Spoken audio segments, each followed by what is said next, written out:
లోపల బయట అంతా వ్యాపించినటువంటి విష్ణుతత్వము ఏదైతే ఉందో దాన్ని అనంతమైనటువంటి ఆకాశ స్వరూపంగా భావన చేసి ఊగుతున్నటువంటి దీపాన్ని ఉంచుతారు. సాధారణంగా మనం ఎక్కడైనా ఒక దీపాన్ని ఉంచితే గాలికి ఆ జ్యోతి కదులుతుంది.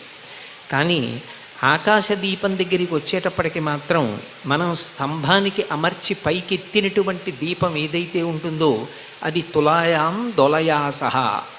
ఏ ఒక్కడు సమస్తాన్ని సృష్టిస్తున్నాడో, ఏ ఒక్కడు ఈ సమస్తాన్ని హేళగా నిర్వహిస్తున్నాడో, ఏ ఒక్కడు ఈ సమస్తాన్ని తన యందు లయం చేసుకోగలడో అటువంటి పరబ్రహ్మమైనటువంటి ఆ స్వామి అనంతుడై ఆకాశస్వరూపుడై ఉంటే ఆయనకి నేను కదులుతూ ఊగుతున్నటువంటి దీపాన్ని ఆకాశ దీపంగా అమర్చాను అని నమస్కారం చేస్తారు.